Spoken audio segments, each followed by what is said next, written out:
So I wonder how your day was and whether you had some situations where you thought about the drama triangle, because normally I have a day for what I taught you this morning, and then I have another follow-up day a week later.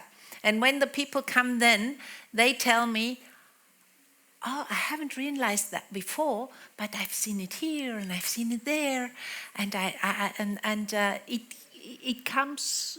gets conscious, and this is a good start of that you realize that dynamics. If you haven't taken one of those, take it. They lay outside, and it's really helpful having this on a sheet of paper just to remind you to check. I am okay, you're okay, is that the case? Is the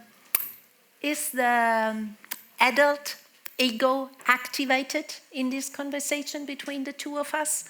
And also, I take the responsibility for what I do have the responsibility and leave yours with you. I don't take it for you. So, now, I decided to talk about salutogenesis, or how educators can succeed to stay healthy and strong despite stress. I returned from Africa a few weeks ago. As I said this morning, I work with an organization fighting poverty, and they sent me to visit the poorest country in the world and the poorest of the poor there. It is Burundi, 270 euro per person per year is the average income, so they are really poor.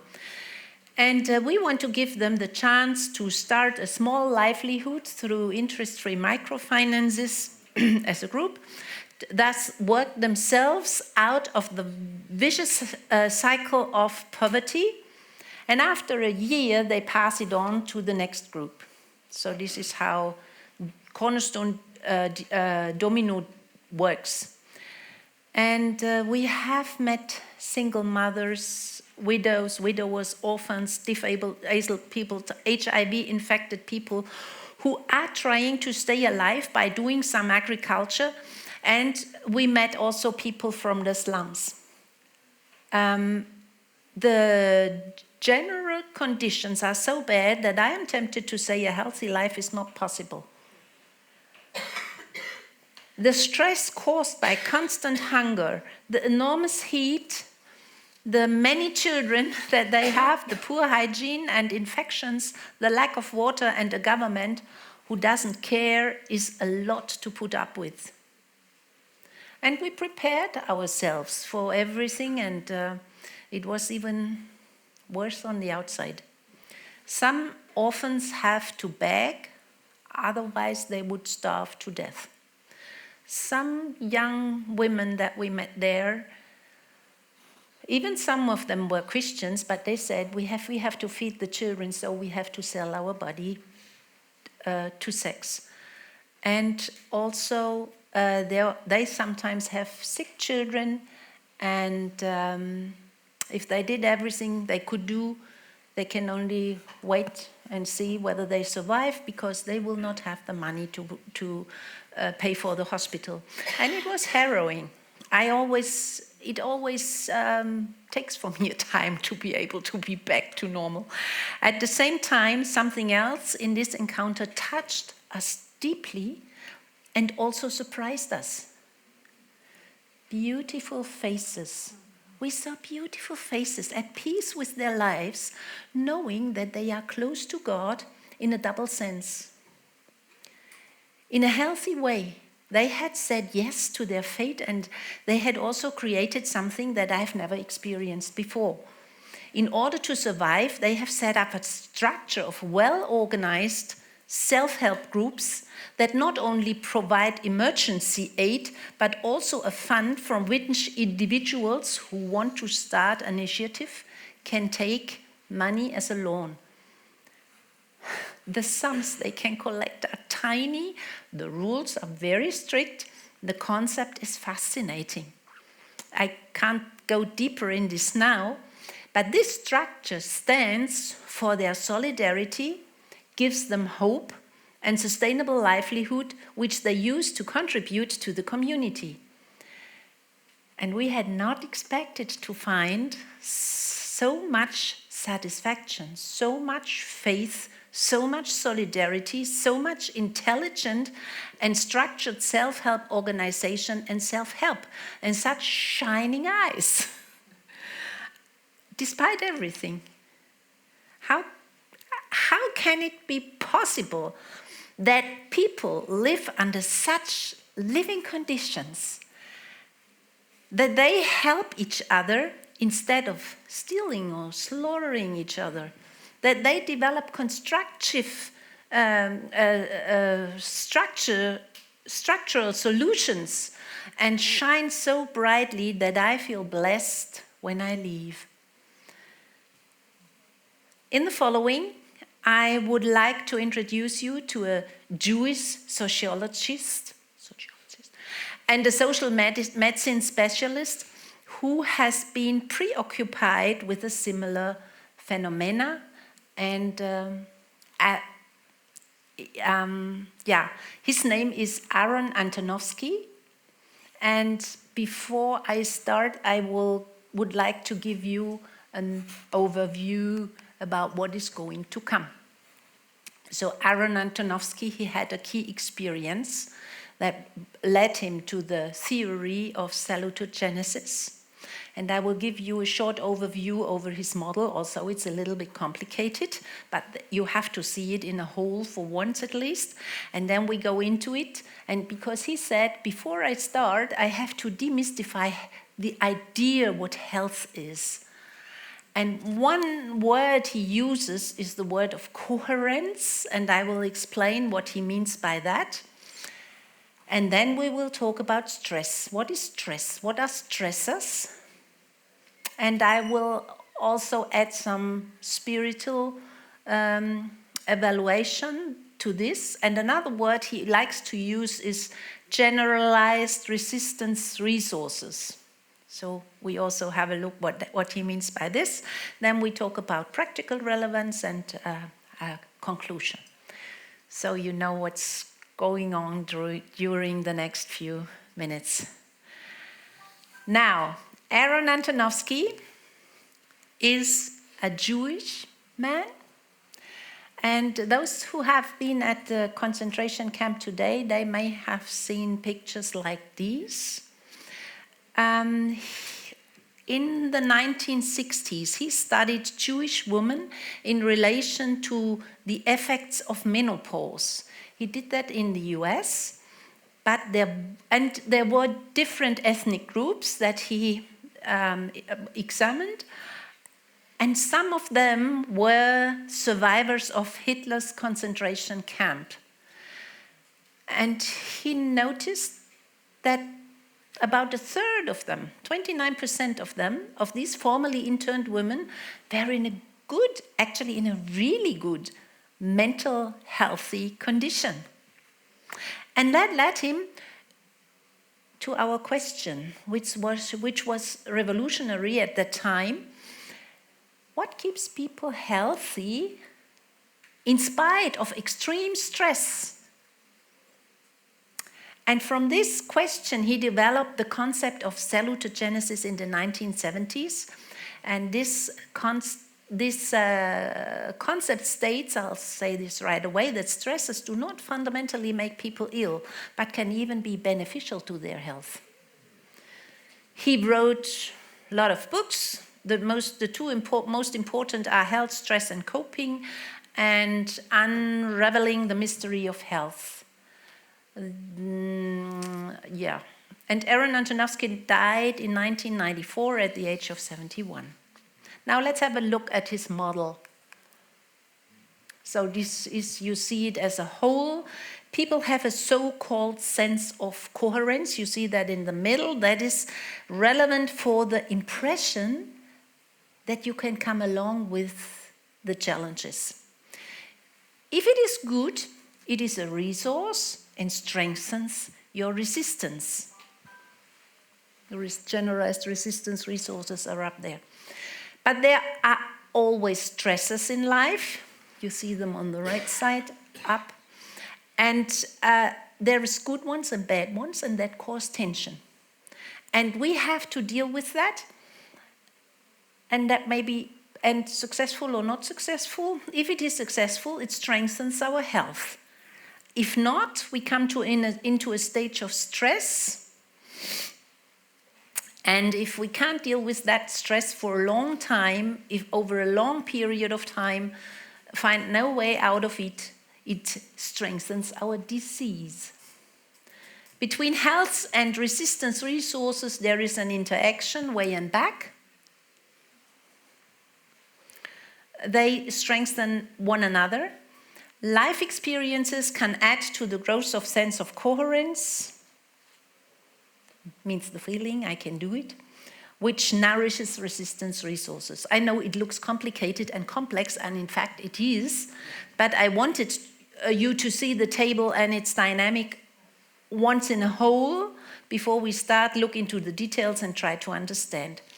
To answer the question of what keeps people healthy, he said he first has to demystify the idea of what health actually is.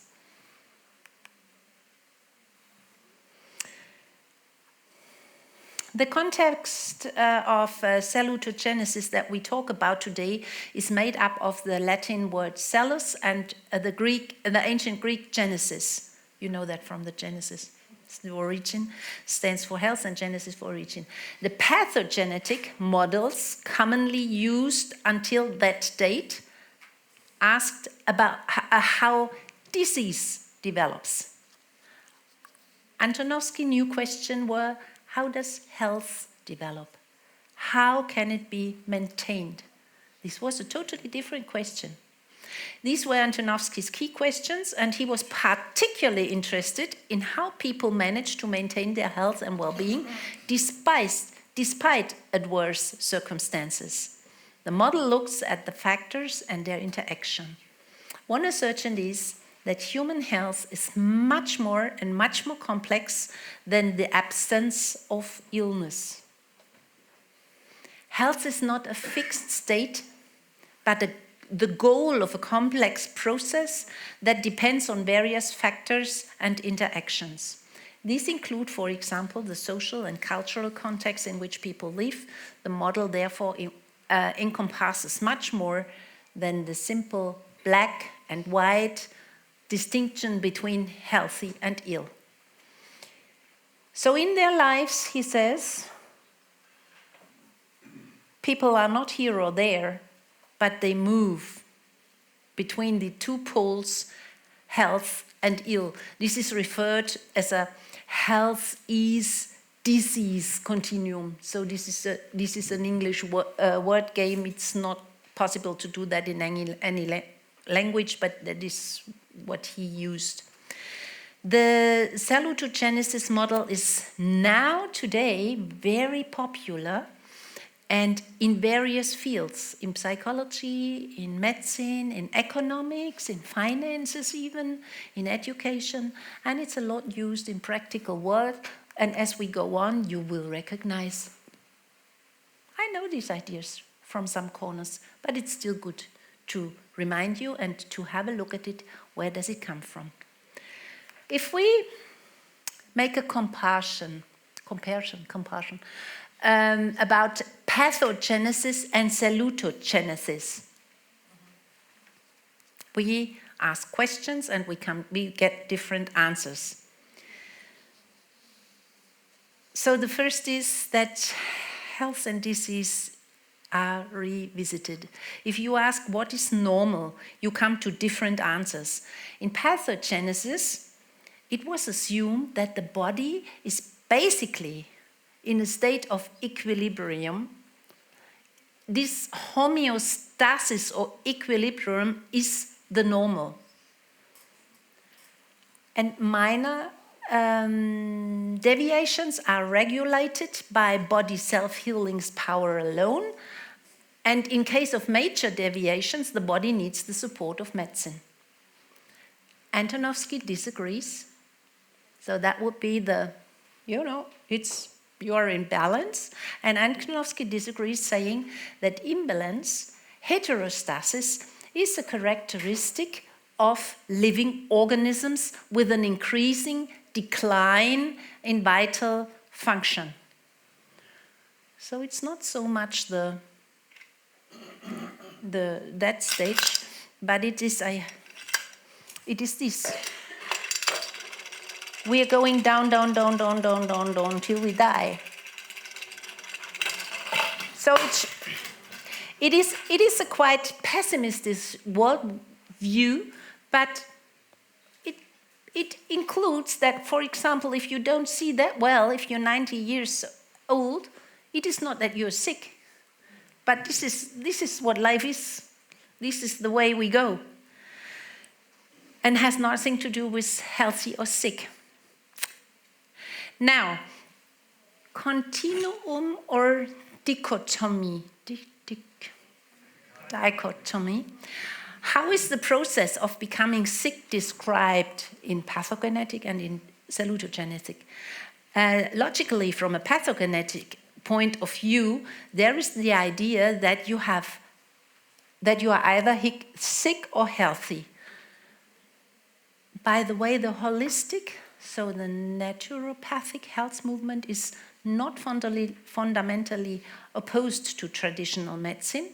It is also about preventing or curing the disease. In any case, both have a popular understanding, sick or healthy. Antonovsky, on the other hand, says we are all mortal. No one is ever 100% healthy, and we are never completely ill as long as we breathe. So we are always somewhere in between. We are on the continuum in between, and doctors push us towards health. Like their kindergarten is never, everything is good, and there's always so many lively impulses to continue with. So we also have healthy institutions. Now, how is described in the two models what causes the disease? History or medically defined illness.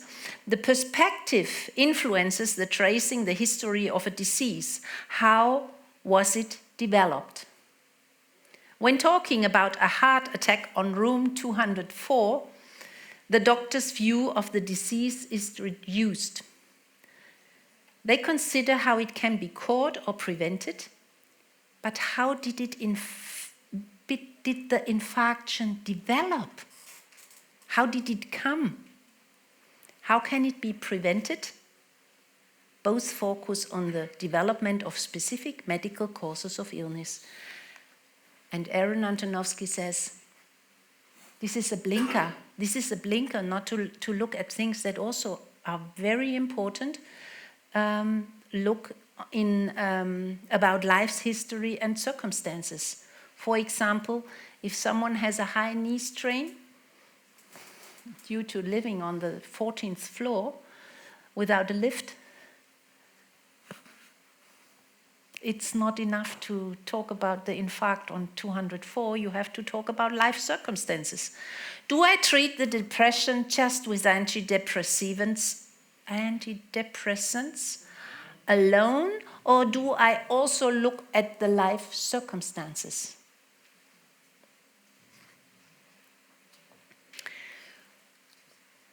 What about health and risk factors? According to the old understanding, risk factors, stressors, exclusively trigger stress and bring the body into an imbalance. Salutogenesis asks more openly what pushes the lever towards health. This can be either fewer stressors or better coping strategies. For example, in Germany, nurses were interviewed about how they like their job, and in spite of stress, they said they like it very much. enjoy working in their professions. And after the introduction of a documentation system that takes up a lot of their time, the result was different. Not because the workload has increased, but because the things that previously made the profession attractive has disappeared. Specialization and bureaucratization have reduced things like personal development, experiencing meaning, working with people, and all these kind of things.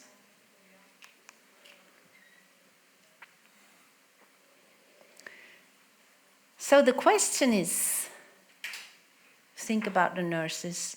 Do you ask for yourself or for your institution or your class or your organization what makes it ill? Or is the question that drives you, what keeps us healthy despite everything? Is it the red pencil, fault finding, or treasure hunting? The treasure hunting will open new horizons. Now let's have a look at the stressors. Are they pathogenetic, neutral, or salutogenetic? In the previous understanding, there was only room for a destructive effect of stressors. Stressors destroy homeostasis, the balance in people. So that should be avoided. Salutogenically, a more open view is taken. Today we know from many experiments that stressors can be even health promoting if the people have a high level of social support in the time of stress. And if you look at it, the burst of a balloon, do I need earplugs to protect myself from the noise? Or is it the starting signal for the half marathon?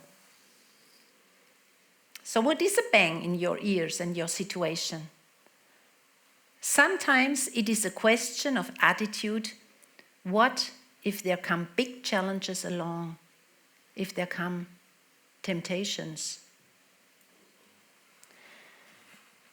The Bible says, which is a bit strange, which is a bit not what we normally think, count it for all joy when you fall into diverse temptations, and know that your faith, if it be righteous, worketh patience. In other words, it says that we should jump of joy in such a situation because we suffer for the Lord. Means it shows you are on the right track. I myself trained myself in this. So when I was in politics and I read something in the newspaper and I was teared down because I am a Christian, I read it, I stood up and I jumped. Just made it a habit. This is, good thing. Come stress and sickness like a magic bullet, or are they chances to adapt? This is also a question that you can ask. This is talking about the etiology of diagnosis. How is the diagnosis made? Pathogenesis focuses on a specifically diagnosed disease or prevention.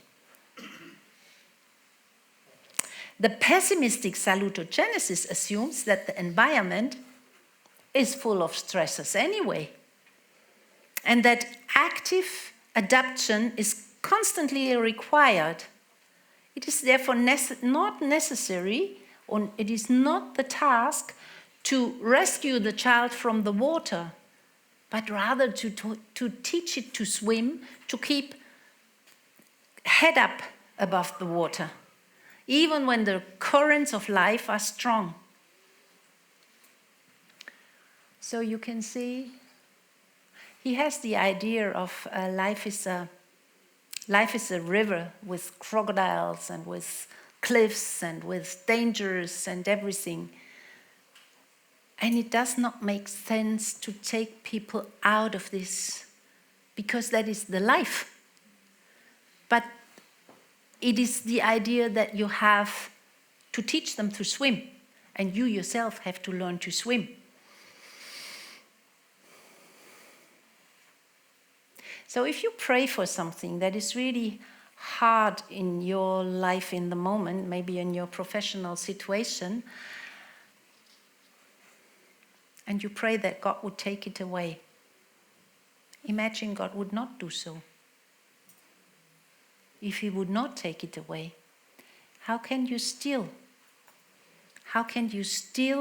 look for yourself? How can you arrange the situation? What can you do to ensure that you feel well despite the burden?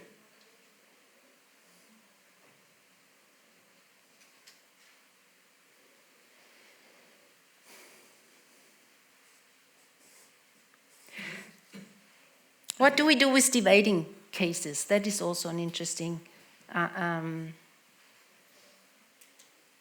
We used to say exceptions always confirm the rule. Pathogenesis is happy when your whole hypothesis is repeatedly confirmed. It is the smoker who gets the lung cancer. Salutogenesis is not satisfied with this. Asked about the exception. Why did this chain smoker not develop cancer? And completely new hypotheses arise. Okay, I have to make more examples, otherwise it's too dry.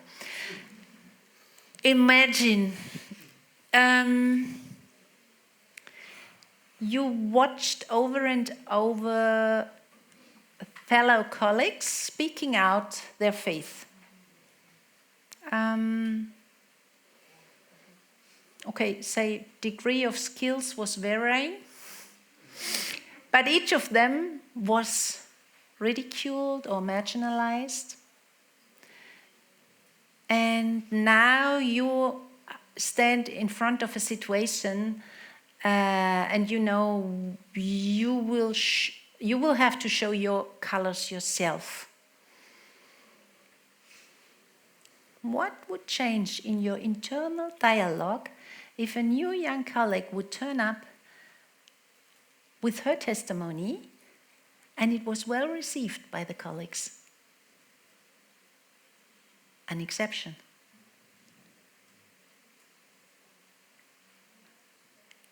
Can you feel what the difference is? If you focus, okay, it's always like this. It is always like this. They just don't. It is not good really to confess that I am a Christian. But there's one person and things were different. It raises new questions if you focus on that. Steers hope, raises new questions. So, pathogenesis and salutogenesis have a complementary relationship.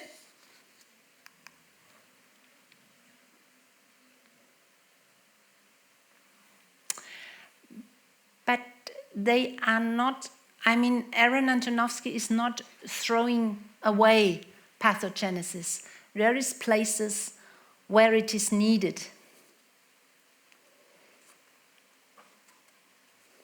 It is a bit dry, is it? Or is it that I don't see your faces, or are you tired, or...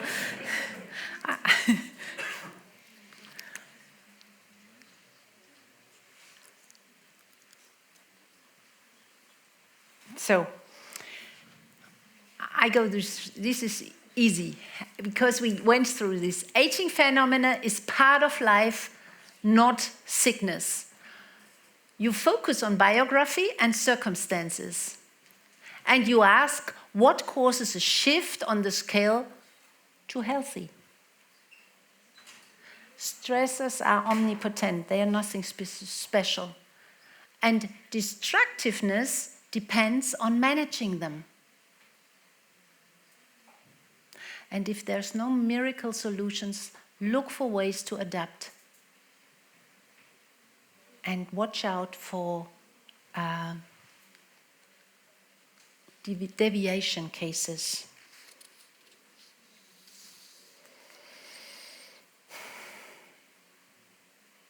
I don't know.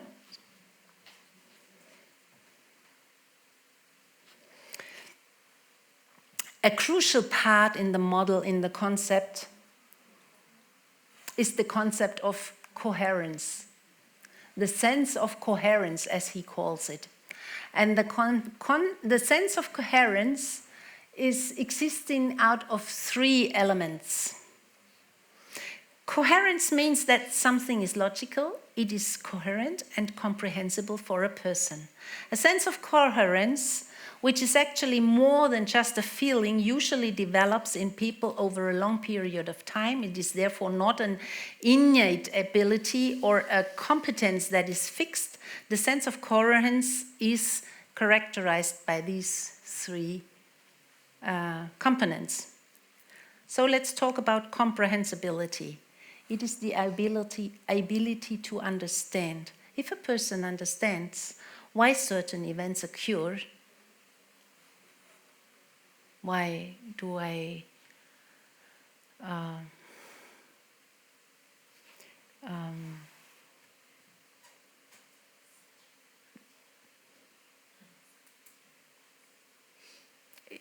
what's going on when a young girl has her menstruation or something. If a person understands why certain events occur and how they can react to them, they can perceive their own life situation as coherent and predictable. This level is called the level of understanding. So if a person's level of understanding is well developed, they can say, my world is understandable, coherent, and organized. I can also see problems and stresses that I experience in a larger context. You know that from your students. If they know exactly what they have to do and what they have to learn, it is not so difficult. But if they don't find that out, then it is very difficult. And if a young girl understands what's going on with her body, it is not so irritating. The second factor that characterizes the sense of coherence is the manageability. The person's manageability, or you can also call it the self-efficiency. If the person is convinced that they can change something about their situation themselves, they have the resource and the skills to make a difference.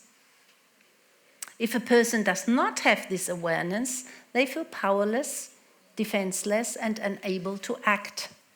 And this level is also known as coping level. A person with a well-developed level of manageability would say, I've presents me with tasks that I can solve. I have resources that I can mobilize to master my life and my current problems. And the third factor that I would like to mention is meaningfulness.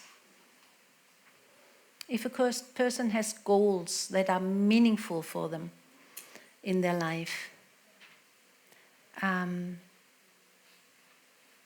then they value their own lives and also to keep that life more valuable. It's worth maintaining and to protect them.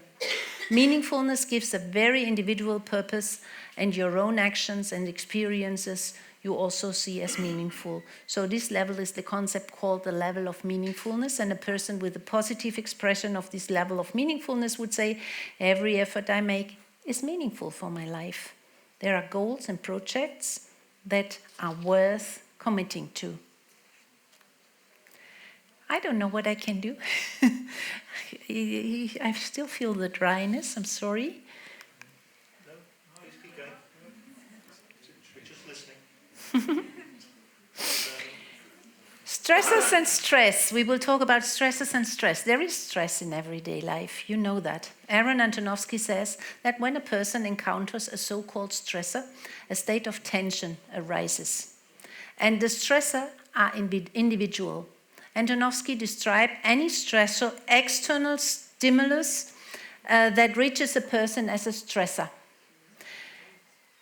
This can be an illness, an argument, a separation, a move, or much more. But it can also be very positive things, such like the birth of a child, a wedding, winning a lottery. The person will now try to cope with the state of tension and organize themselves. And this is mainly achieved through the three things that we mentioned above. Does the person understand what the stressor is and what it is, why it is occurring? Is it possible to predict what will happen? So that's the understandability. Do people believe that they will be able to cope with the situation?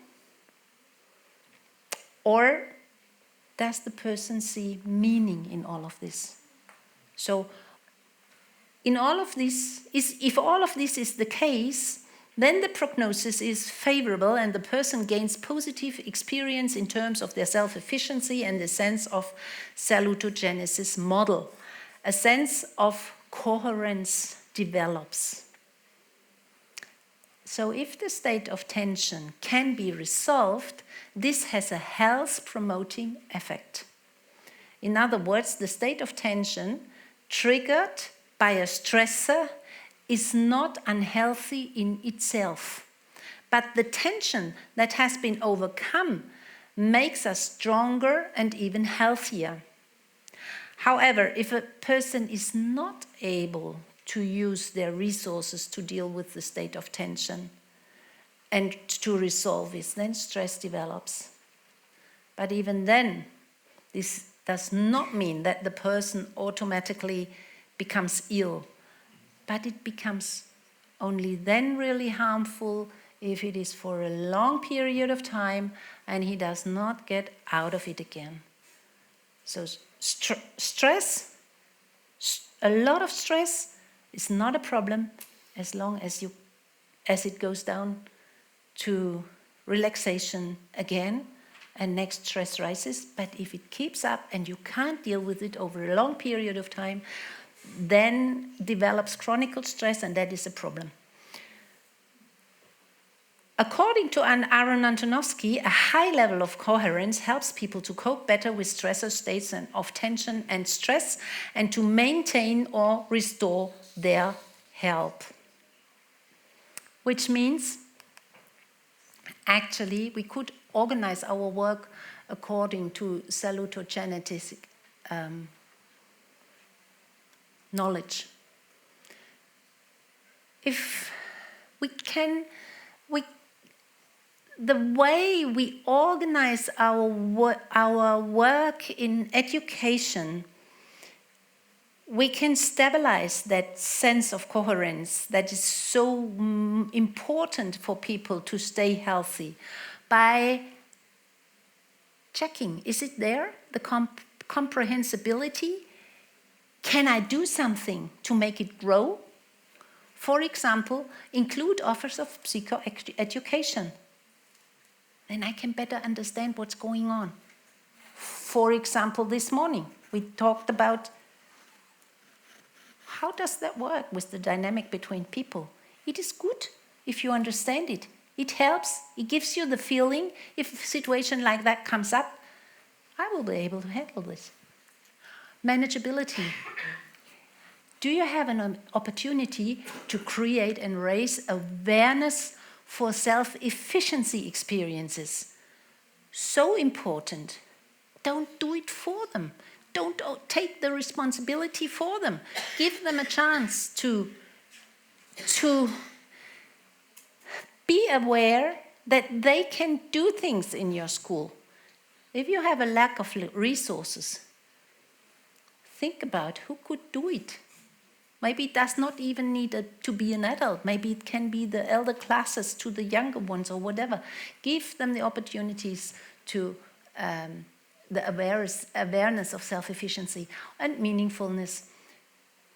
Promote intrinsic motivation as you set your goals so that they are desired and meaningful for the other person, for the team, or for yourself, because then it grows. Now, as Christians, these thoughts and the worldview behind them are not unfamiliar for us. Aaron Antonovsky is a Jew. I mean, his worldview is not, if you want, it's negative, yeah? It's going at the end it's going to an end, but we know that is not all of it, the physical health. We know we are familiar. We know that health and well-being is not just a question of physical health. Those who look to the Lord receive new strength and soar with wings like eagles. They run without fainting, walk without growing weary, even if they humble for a while. We know this from our lives. We know that all things must work together for the good of those who love the Lord. This faith alone creates power of coherence. And this general attitude of coherence, that I can cope with the demands of life, is nourished through our faith a lot, through the promises especially. So come back to understandability. Things we can't understand in our life, and then we have the idea that it's not just the here and now, but that we are surrounded by a supranational world, and suddenly there is an understandability of that superordinate world, that some things take on meaning from that perspective. You know that. You all experience it a lot. Manageability. I can do everything through Him who makes me mighty. Multiplication of bread, pass through the Nile. With my God I can break down walls. He allows the sincere to succeed. All these words of Scripture clarify it is manageable with the help of the Lord, but it is manageable. I won't knock you down. It won't overwhelm you. There is a light at the end of the tunnel. Meaningfulness. For Christians, it makes sense to fight for the good, for the godly, blessed things, even if it costs a high price sometimes, because time is only a tiny slice of the great invisible world and eternity that is going to come. So this is very meaningful, very, very, very meaningful. So believers have an advantage in achieving a good sense of coherence. A Christian teacher can put himself into the challenge of raising and teaching children, even if he pays a high price for this, knowing that everything about the souls of these little ones, that is so important for the souls of these little ones, it is meaningful.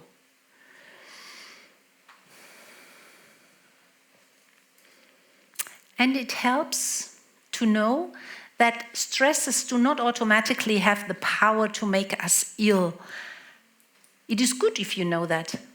It is good if you know that. Don't believe it, that the stresses can make you ill. But that we can learn, go from strength to strength through challenges and valleys. And that in the long term, this also strengthens us and makes us stronger. I say this again as a testimony, as someone who spent 8 years in national politics in Germany. I had never had a single minute when I felt that my faith was a burden. It was an infinite resource.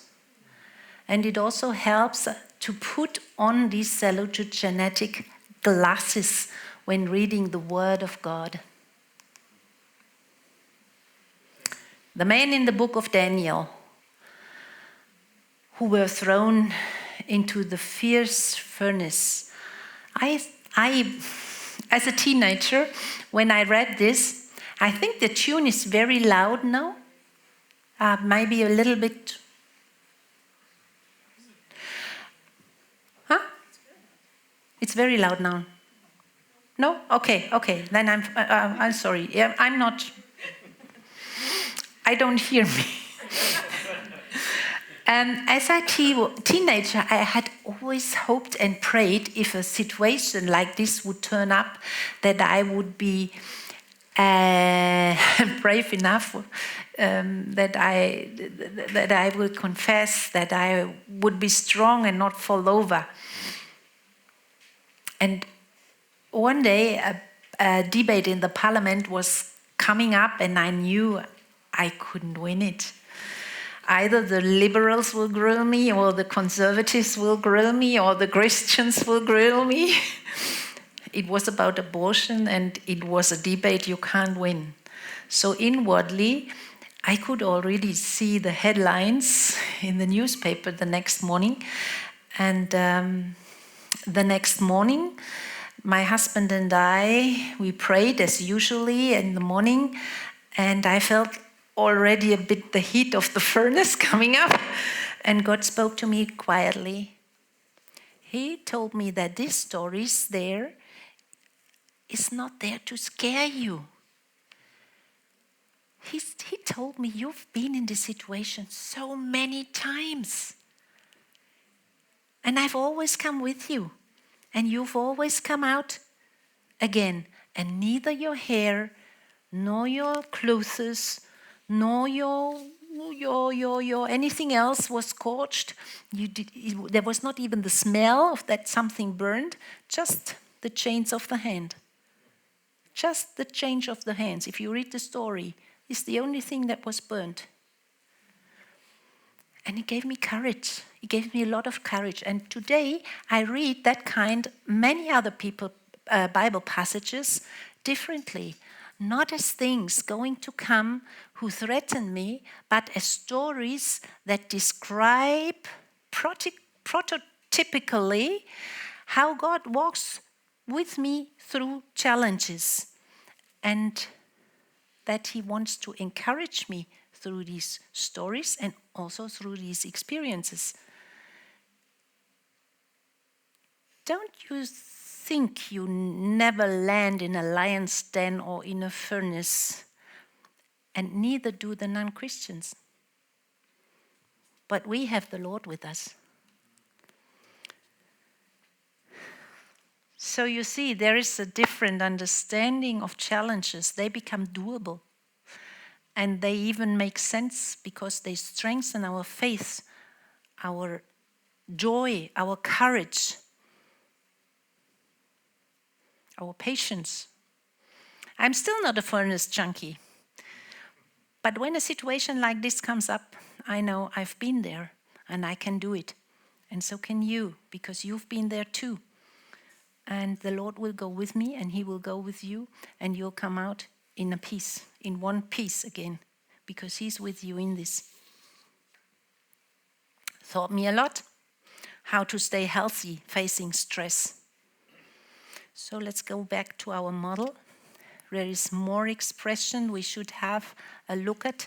What does Antonovsky mean by resistance resources? I won't go deep into this because I think during the next days you will hear more about this. The generalized resistance resources that he talks about is about every resource you can think of. It is the social resilience resource. So if you have peace in the country, it's a resource. Cognitive resilience resource. I mean, if you're intelligent, it's a resource. Psychological resource. Self-confidence, ego identity. Self-assurance, optimism.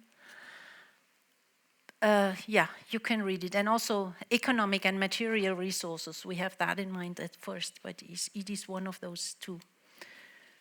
So, what does that mean for everyday lives of people in educational professions?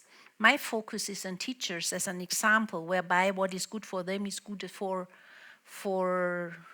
the students too. If you ask about teacher stress, reasons for early retirement due to illness, etc., you get answers such as, so why do people become sick in being a professional teacher? You get answers. An abundance of demands. Increase in behavioral problems in class. High differences in performance. Declining motivation to learn. Too few effective sanctions. High administrative burdens. High number of compulsory lessons. Interaction and relation conflicts. You know them all. And some of these are structural burdens, such as working hours and so on, administration efforts and class size and so on. So now I could similarly list things that are structurally anchored for head teachers or those responsible in education authorities, such as long approval of processes for building new daycare centers, tendering times and whatever. And all of this is a burden, and people complain because they are powerless and cannot change many things. And this is but it is the result of a pathogenetic view of the world. We need to change our classes. According to Antonovsky, coping with stress depends on personal factors and resources.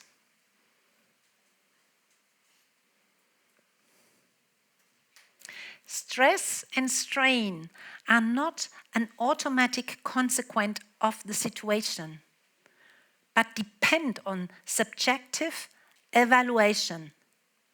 Think about the shot from the gun. And processing.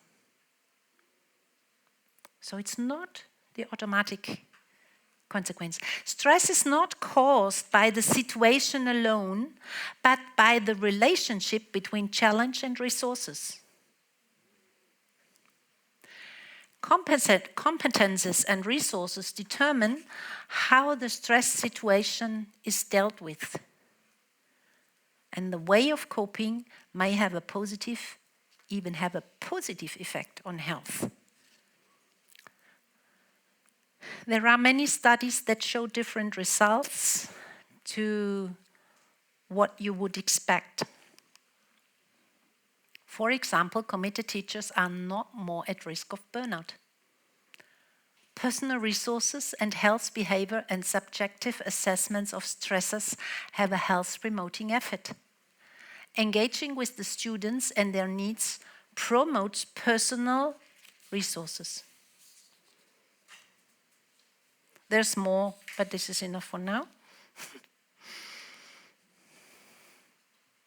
Personal resources. We heard this morning. We tend, if you are an educator, you probably tend to put yourself into it and not to care for yourself. But you are a resource yourself. So please watch your personal resources, personal hygiene. I just mentioned here the personal hygiene. I could go more into the practical things, but this is not my focus today. But it's more general. Time for reflection, supervision, collegial case counseling, prayer room, coaching, mentoring, and I call it Sunday. I mean, not just the time of not to work, but what is Sunday? What did God do on Sunday? Yes, he did something else. He sat in his chair, looked around, and what did he look at?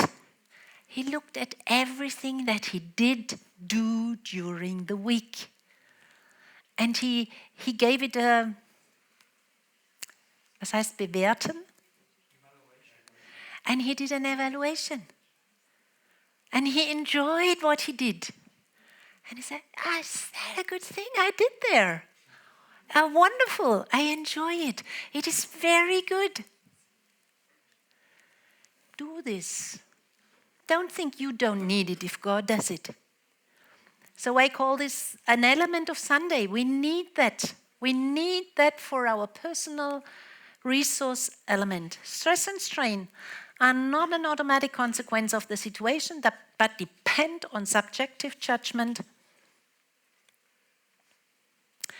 And remember, I said that before, that pathogenetic is not thrown out of the window. It has its rightful place. And of course, we can also fight to change things that make us ill or destroy our institution. Try to get more money or right up to political engagement.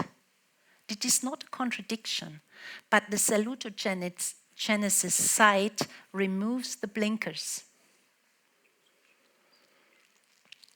Don't slide back, and if you do, go back to a salutogenetic perspective of the situation. What can we do? We can keep an eye on strengthening the personal, as I said that already. So that was the personal. I just talked about the personal resources. Then there's also resources on an institutional level. As I talked to my wonderful German friend Teresa this morning, she told me that she sits with her people in the kindergarten and they take just 10 minutes and talk about what they did very good. Take time to sit together and take what we did manage really well in spite of the stress that we had. And she does it not only one time, but she gives it a structure to do that over again and again and again. So install services for mental hygiene in your institution. Live a transparent leadership style. Create a functional communication structure. This is structural health, Put it structural in your... Have an understanding of you as a learning system. You can make mistakes, does not matter. You will learn again and you will improve.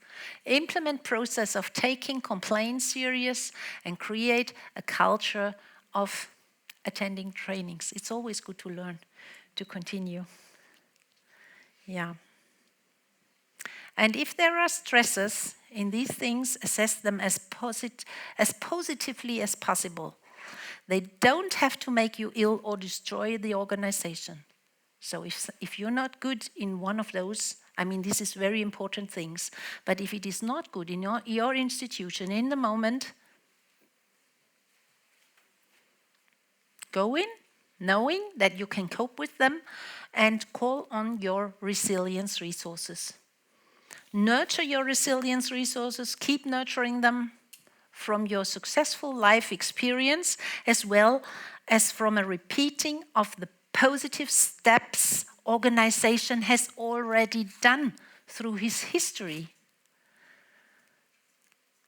The Lord says, in the Bible it says, tell your children about the miracles that the Lord has done. Praise the Lord, my soul, and do not forget the good things he has done for you. He wants us to remember the story. So if you took over an institution, take it serious where they come from. Take it serious what they went through. Whenever there is a lack of resources, this is also one of the last things I want to say. Think about Moses and his father-in-law. He took him beside and said, it's too much on you. Please arrange a better structure. So not everything is on you.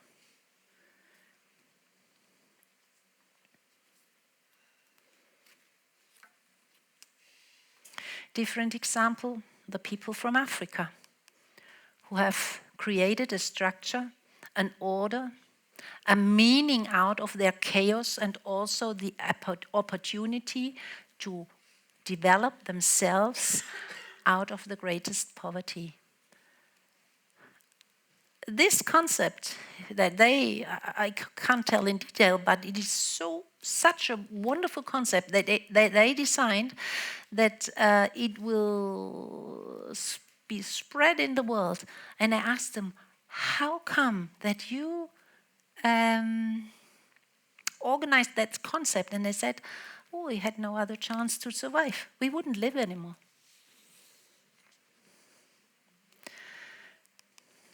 So, the Salutogenesis model has brought about a paradigm shift that has become indispensable. We always move. We are always between perfect and dead. Life is a river with cliffs, rapids, crocodiles, and dangers. It is. And the aim is to learn and to teach to swim, not to take yourself out or others to take others out. Keep the head over the water, above the water. The sense of coherence is constantly stabilized by Christian faith. That is the part that we need to deal with what's coming up. Stresses may even strengthen. So if they come, don't think it's only bad, even if it's not enjoyable at the first place. Sense of coherence and resilience resources help to cope with stresses in the world, but not from this world. You can do it. I thank you so much.